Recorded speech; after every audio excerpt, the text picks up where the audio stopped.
Hello everyone, welcome back to my channel. इससे पहले वाले लेक्चर में हमने जहाँ प्रोजेक्ट प्लानिंग के बारे में पढ़ा था उसमें हमने ऑब्जेक्टिव्स देखे थे प्रोजेक्ट प्लानिंग के। उसके बाद हमने डिकम्पोजिशन टेक्निक्स के बारे में डिस्कस किया था और एम्पेरिकल एस्टिमेशन मॉडल के बारे में डिस्कस किया था।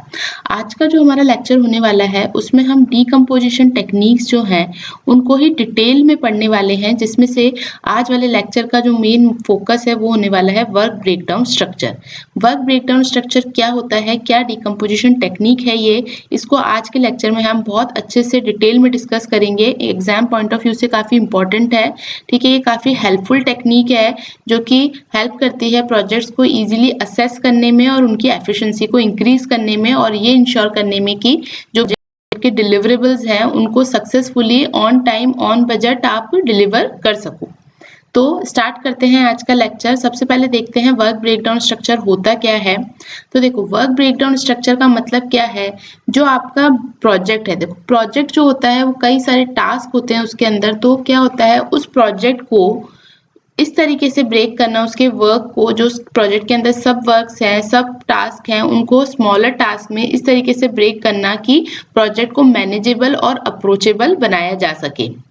यही होता है आपका वर्क ब्रेकडाउन स्ट्रक्चर, और ये की टूल है जो कि इस टेक्निक्स को प्रोजेक्ट्स के अंदर अप्लाई करता है, ठीक है। तो काफी इंपॉर्टेंट प्रोजेक्ट मैनेजमेंट डॉक्यूमेंट होता है आपका वर्क ब्रेकडाउन स्ट्रक्चर। ये इंटीग्रेट करता है स्कोप को, कॉस्ट को, और शेड्यूल करता है बेसलाइंस को, एंड ऑल्सो क्या इंश्योर करता है कि जो प्रोजेक्ट प्लान्स हैं वो अलाइन रहें अपने जो भी अकॉर्डिंग टू शेड्यूल है उनके साथ में।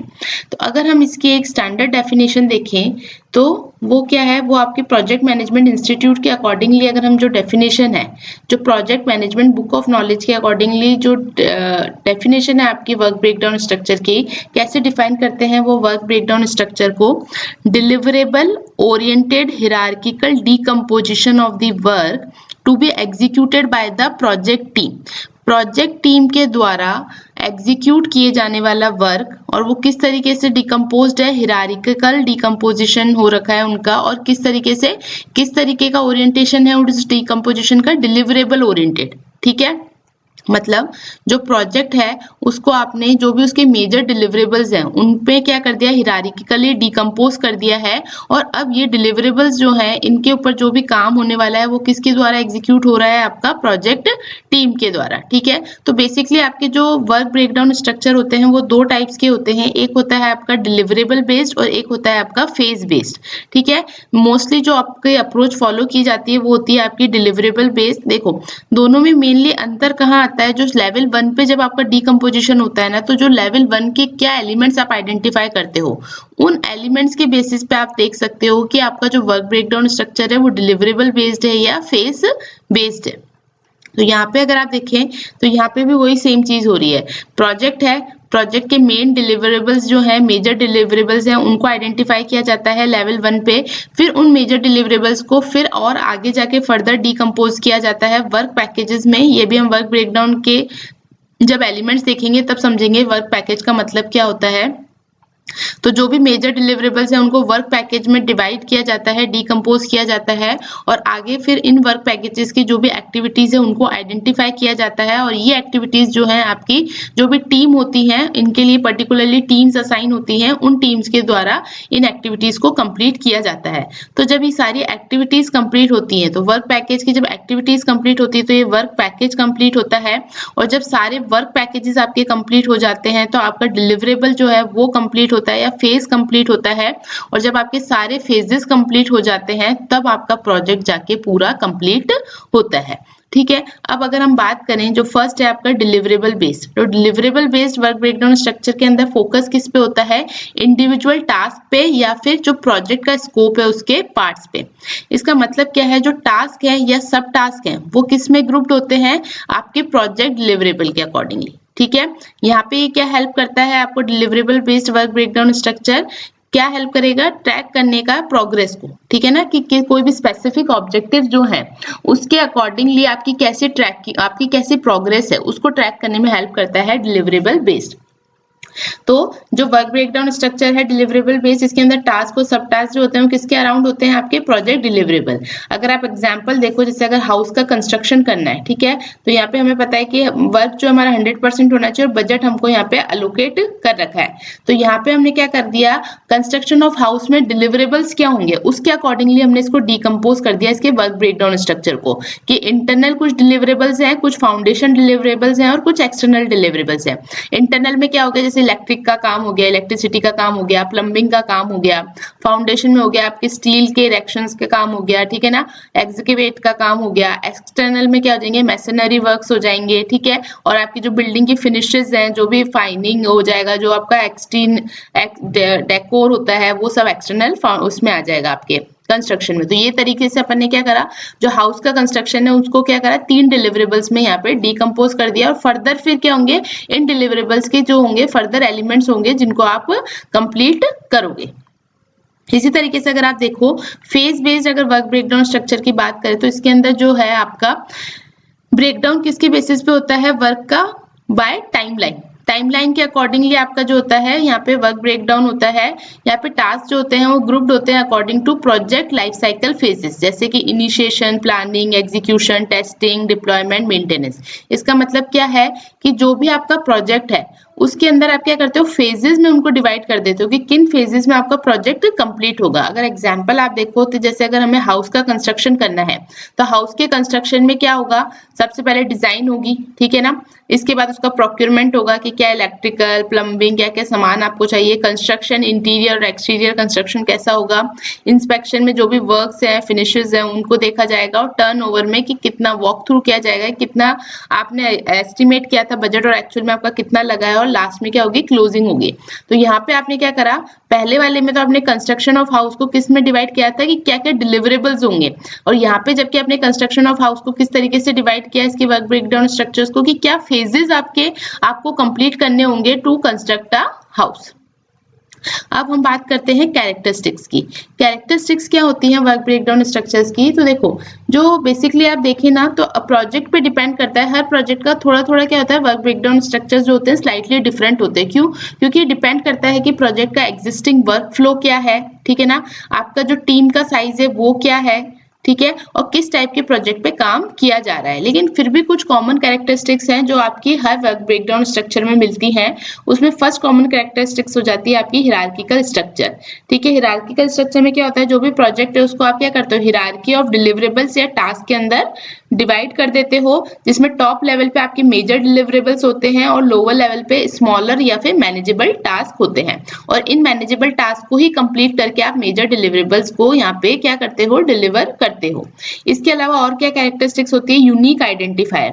Her work breakdown structure component है उनके पास अपना एक क्या होता है, यूनिक नंबर या कोड होता है, जिससे कि क्या हो, आप इजीली उस कंपोनेंट को इजीली ट्रैक कर सको और कंट्रोल कर सको।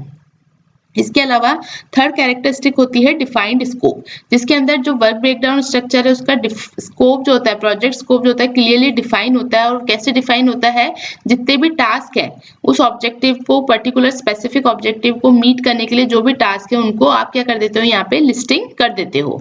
एंड ऑल्सो विजुअल रिप्रेजेंटेशन, जिसके अंदर आप एज अ टी डायग्राम जो है, ट्री डायग्राम या फिर कुछ और जो विजुअल रिप्रेजेंटेशन है लाइक गैंट चार्ट्स हो गए, उससे आप क्या करते हो, रिप्रेजेंट करते हो कि वर्क की हिरार्की कैसी है, ठीक है, जिससे अंडरस्टैंडिंग बेटर हो और कम्युनिकेशन बेटर हो।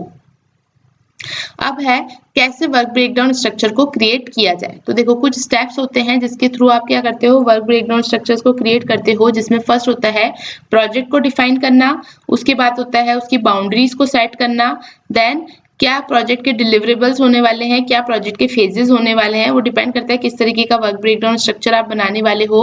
नेक्स्ट होता है आपका लेवल 1 एलिमेंट्स को डिफाइन करना, ठीक है। इसके बाद जो भी लेवल 1 एलिमेंट में आपने जो भी एलिमेंट्स डिफाइन किए हैं उनको आगे फर्दर ब्रेक डाउन करना, उनकी डिक्शनरी बनाना ताकि डिटेल आप यहाँ पे डिस्कस कर सको, ठीक है। टीम मेंबर्स कौन से होंगे जो कि उन टास्क को कंप्लीट करेंगे, और इसके अलावा गैंट चार्ट बनाना जिससे कि शेड्यूल आप बना सको आपके प्रोजेक्ट का। वन बाय वन हम देखते हैं इसका मतलब क्या है। तो डिफाइन द प्रोजेक्ट की अगर हम बात करें तो उसमें आप क्या करते हो, प्रोजेक्ट के गोल्स, ऑब्जेक्टिव और स्कोप को सेट करते हो, ठीक है। प्रोजेक्ट बाउंड्री सेट करने का मतलब ये है कि क्या चीजें प्रोजेक्ट में इंक्लूड होनी है, क्या एक्सक्लूड होनी है, वो आइडेंटिफाई करना। इसके अलावा जो भी इंपॉर्टेंट डेडलाइंस है उनको मेंशन करना, वो आ जाती है आपकी प्रोजेक्ट बाउंड्रीज के अंदर। नेक्स्ट होता है आपका प्रोजेक्ट डिलीवरेबल्स और फेजेस, जिसमें ये फाइंड आउट करना कि क्या चीजें कंप्लीट होंगी, किसके द्वारा कंप्लीट होंगी और कब कंप्लीट होंगी। ठीक है। नेक्स्ट होता है आपका लेवल 1 एलिमेंट, जिसके अंदर जो मेजर डिलीवरेबल्स हैं, ठीक है ना, किसी भी टास्क को कंप्लीट करने के लिए जो मेजर डिलीवरेबल्स हैं, प्रोजेक्ट को कंप्लीट करने के लिए जो मेजर डिलीवरेबल्स हैं उनको आइडेंटिफाई करना और उनके एक हाई लेवल समरी क्रिएट करना।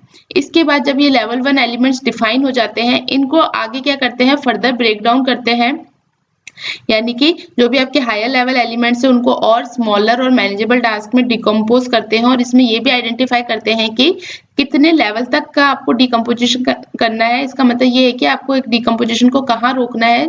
जब आपको दिख रहा है कि आगे फर्दर डिकम्पोजिशन पे कोई आगे क्लैरिटीज ऐड नहीं हो रही है, तो वहां पे क्या कर देना है, जो ब्रेकडाउन है उसको स्टॉप कर देना है।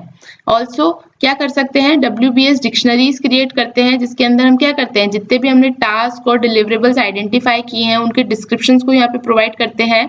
डिस्क्रिप्शन का मतलब क्या हो गया, उस टास्क में कितना बजट लगेगा, क्या उस टास्क का माइलस्टोन होगा, क्या उसके अंदर रिस्क हो सकते हैं, क्या बाउंड्रीज हैं उसकी और कौन उसके ओनर्स होंगे, ये सब उसमें आइडेंटिफाई करने के लिए हम क्या करते हैं, WBS डिक्शनरी बनाते हैं, जो कि डिस्क्रिप्शन प्रोवाइड करती है आपके टास्क और डिलीवरेबल्स का। इसके बाद आइडेंटिफाई करना कि टीम मेंबर्स कौन कौन से हैं, यानी कि किसी भी टास्क को, ठीक है, परफॉर्म करने के लिए या उसकी कोई भी टास्क डिपेंडेंसीज है उनको देखने के लिए क्या कौन रिस्पॉन्सिबल होगा, वो टीम मेंबर्स यहाँ पे डिफाइन किए जाते हैं। एंड एट लास्ट आपका क्या करता है, गैंट चार्ट शेड्यूल बनाया जाता है, जिसके अंदर टास्क की क्या टाइमलाइन रहेगी, ठीक है ना, क्या टास्क की डिपेंडेंसीज हैं, क्या माइलस्टोन्स हैं, ये सब आप विजुअली रिप्रेजेंट करते हो with the help of Gantt chart. तो ये आपका प्रोसेस होता है जिसके थ्रू आप क्या करते हो, वर्क ब्रेकडाउन स्ट्रक्चर को क्रिएट करते हो। तो देखिए वही चीज जो मैंने यहाँ पे स्टार्टिंग में ही आपको डायग्राम दिखाया था, जिसके अंदर क्या था, आपका प्रोजेक्ट है, ठीक है, लेवल 1 पे आपके मेजर डिलीवरेबल्स आइडेंटिफाई होते हैं। इसके बाद क्या होता है, इन मेजर डिलीवरेबल्स को फर्दर ब्रेक डाउन किया जाता है, जिससे क्या हो, आपके टास्क जो है स्मॉलर और मैनेजेबल टास्क में कन्वर्ट हो सके। और फिर क्या होता है, इन टास्क को कंप्लीट करने के लिए यहाँ पे टीम असाइन की जाती है, गैंट चार्ट बनाए जाते हैं, जिसमें देखा जाता है कि कोई भी जो टास्क है उसकी टाइमलाइन क्या है, क्या बजट होगा, क्या टास्क की डिपेंडेंसीज है। डिपेंडेंसी का मतलब ये हो गया कि हो सकता है कि कोई टास्क आप कब कंप्लीट करो, जब उससे पहले, जैसे टास्क ए है और टास्क बी है, तो टास्क बी आप तब तक स्टार्ट नहीं कर सकते जब तक टास्क ए कंप्लीट नहीं हो जाए। इसका मतलब क्या हो गया, बी किस पे डिपेंड कर रहा है, टास्क ए पे। तो ये आइडेंटिफाई करना है कि टास्क की डिपेंडेंसीज क्या है, तो ये सब आपका आ जाता है एक्टिविटीज के अंदर, ठीक है। तो इस तरीके से क्या होता है, आपका एक वर्क ब्रेकडाउन स्ट्रक्चर क्रिएट हो जाता है। अब हम बात करें एलिमेंट्स की, कि एलिमेंट्स कौन कौन से होते हैं वर्क ब्रेकडाउन स्ट्रक्चर में। तो फर्स्ट होता है आपका प्रोजेक्ट का टाइटल, जो कि बताता है कि क्या प्रोजेक्ट है, तो वो सबसे टॉप लेवल पे आ जाता है। इसके बाद आता है लेवल 1 पे एलिमेंट्स, यानी कि जो भी एलिमेंट्स बोल सकते हो, मेजर डिलीवरेबल्स बोल सकते हो, फेजेस बोल सकते हो। ये एक हाई लेवल कंपोनेंट होता है जो कि बताता है कि क्या मेजर डिलीवरेबल्स होंगे, यानी कि क्या प्रोजेक्ट की फेजेस होंगी या मेजर वर्क एरियाज क्या है, ठीक है।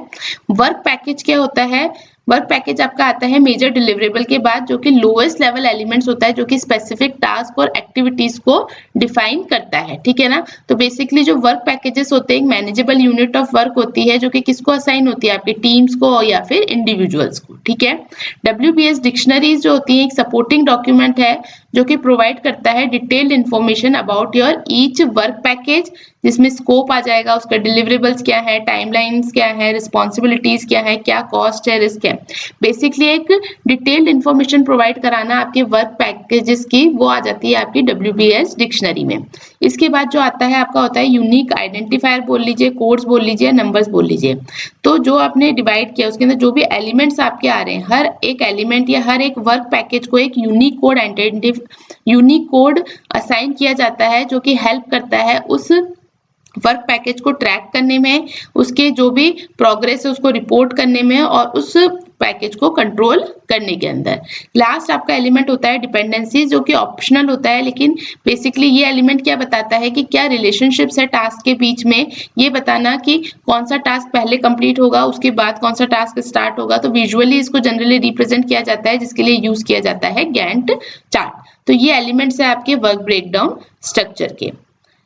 ठीक है। अगर एग्जाम्पल की हम बात करें तो सपोज जैसे एक एग्जाम्पल ले लेते हैं कि हमें वेबसाइट डेवलपमेंट प्रोजेक्ट बनाना है, ठीक है ना। तो इसमें सबसे पहले मेजर डिलीवरेबल्स में क्या होगा, प्रोजेक्ट की प्लानिंग हो जाएगी, वेबसाइट डिजाइन हो जाएगी, फिर वेबसाइट का डेवलपमेंट होगा और फिर डिप्लॉयमेंट और लॉन्च होगा। तो ये क्या हो गए आपके लेवल 1 पे मेजर डिलीवरेबल्स, ठीक है ना।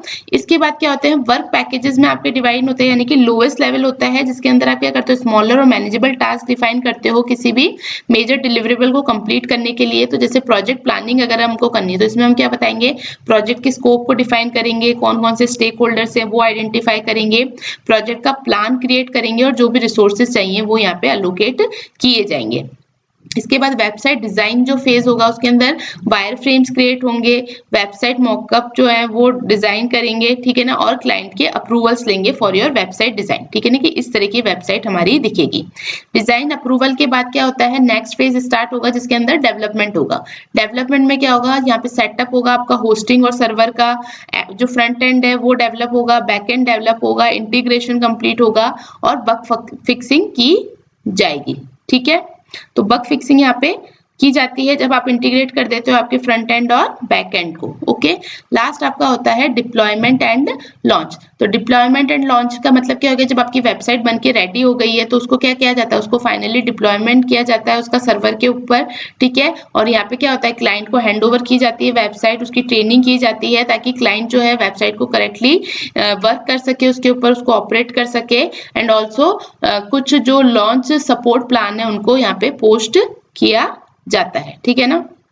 तो ये एक तरीके से एग्जांपल है आपके किसका, वेबसाइट डेवलपमेंट प्रोजेक्ट का, जिसका आपने यहाँ पे क्या क्रिएट किया है, एक वर्क ब्रेकडाउन स्ट्रक्चर क्रिएट किया है जिसके अंदर मेजर डिलीवरेबल्स आइडेंटिफाई करे हैं और वर्क पैकेजेस आइडेंटिफाई किए हैं। और इन वर्क पैकेजेस को कंप्लीट करने के लिए क्या होता है, स्पेसिफिक टीम्स यहाँ पे एलोकेट की जाती है।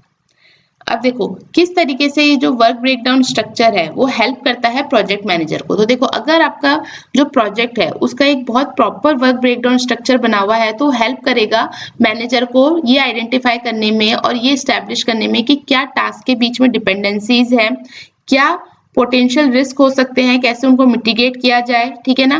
प्रोजेक्ट की कॉस्ट जो है वो कितनी होगी उसको एस्टिमेट करने में हेल्प करता है आपका वर्क ब्रेकडाउन स्ट्रक्चर। क्योंकि आप क्या होता है, अब आपने स्मॉलर टास्क आपने आइडेंटिफाई कर लिए हैं तो आप क्या कर सकते हो, आप ये एस्टिमेट लगा सकते हो कि किसी भी एक टास्क को कंप्लीट करने के लिए कितना कॉस्ट लगेगा।